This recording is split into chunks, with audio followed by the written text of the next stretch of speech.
The Sterling family's gala was meant to flaunt wealth, not expose arrogance.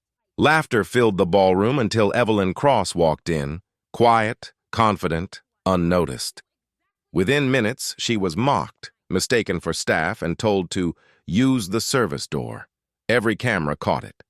She didn't raise her voice, didn't defend herself, just smiled and said, "I'm exactly where I belong."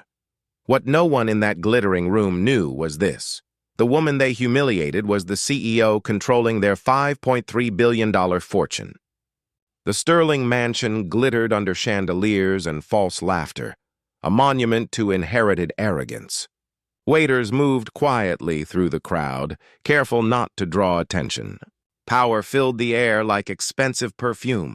At the center of it all stood Evelyn Cross, calm, poised, and invisible to the people who thought they ran the world. She had been invited to the gala as a silent guest, a strategic partner. But no one in that room truly knew who she was, and that ignorance would cost them everything. When she approached the bar, Catherine Sterling, the matriarch, turned with a polite but poisonous smile. "Excuse me," she said, gesturing to Evelyn's glass. "Would you mind waiting until the staff is done serving?" Evelyn blinked slowly. "I wasn't serving," she replied. "Oh," Catherine chuckled, waving dismissively. "My mistake, you just looked the part." Her son Marcus smirked. "Probably here with the catering team, Mom." Laughter rippled through their circle. Guests nearby pretended not to hear but listened closely, drawn to cruelty like moths to flame. Evelyn set her glass down gently. "You should be careful who you laugh at," she said softly. Marcus snorted. "Or what, you'll take away my drink?" His father, Richard Sterling, cut in with mock authority. Now, no need to embarrass the poor woman. Security should escort her back to the service wing before someone mistakes her for a guest." The comment landed like a slap. Gasps flickered across the room. Someone's phone camera lifted. Recording, Evelyn didn't flinch. She just asked one question. "Are you sure you want to do that?" Catherine folded her arms. "We know who belongs here," Evelyn smiled faintly. "So do I." She turned to leave, but paused beside the piano where the orchestra was preparing to play. She whispered something to the conductor, who nodded instantly and stopped the music. The entire ballroom went silent. "Ladies and gentlemen," the conductor announced, "we have a brief announcement before we continue." Catherine frowned. "What is this?" Evelyn turned to face the crowd. Her voice was calm, deliberate, and every word landed like a gavel. "My name is Evelyn Cross, CEO of Cross Dominion Capital, the firm managing the Sterling Group's entire investment portfolio." The silence that followed was deafening. Glasses froze midair. "The orchestra stopped tuning. I oversee $5.3 billion of your assets," she continued. "And as of 5 minutes ago, I issued a full withdrawal order." Richard laughed nervously. "That's not funny." Evelyn's phone buzzed. She held it up. "It's not a joke. Your accounts, your shares, your credit lines, frozen. Every major investor has been notified of your termination for ethical violations." Marcus stepped forward, his voice cracking. "You can't just—" "I can," she said.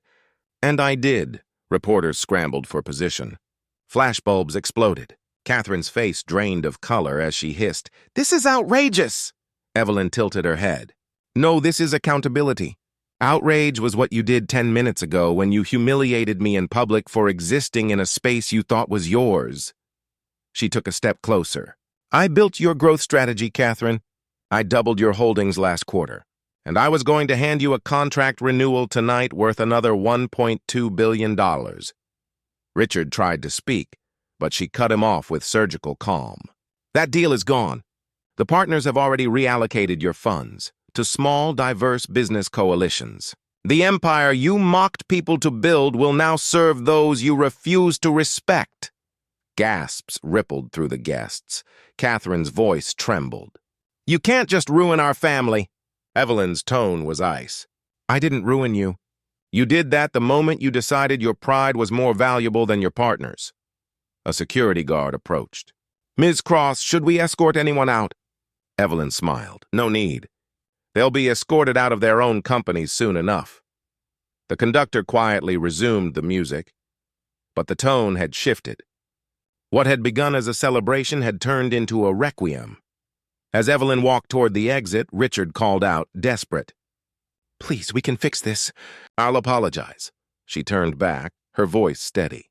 "Apologies are for accidents. This was deliberate." She looked around the room, meeting every pair of eyes. "You all watched. None of you said a word. Silence is approval. And I heard every second of it. The next morning, the headlines were everywhere. Billionaire family humiliates black CEO, loses. $5.3 billion in 24 hours. Power shifts at midnight. Evelyn Cross dismantles Sterling Empire. The footage went viral. Catherine's sneer, Marcus's arrogance, the quiet moment before the reveal. Millions watched it, cheering as centuries of silent prejudice collapsed in one ballroom. Within a week, the Sterling name vanished from the stock exchange. Their properties were auctioned, their assets seized by creditors. And Cross Dominion Capital launched the Equity Rise Fund, investing the recovered billions into underrepresented founders worldwide. A reporter later asked Evelyn during a press conference, "What made you act that night?" She smiled slightly. "Power has no meaning if it's only used to protect the comfortable. I simply chose to use mine for the right reasons." He followed up, "Do you regret what happened to the Sterlings?" Her eyes darkened. "Regret belongs to people who don't learn. I'm still teaching." Months later, Evelyn was invited to a new gala, this time in her honor. She stood under the same kind of chandeliers, surrounded by new voices, new faces, and the same reporters who once ignored her.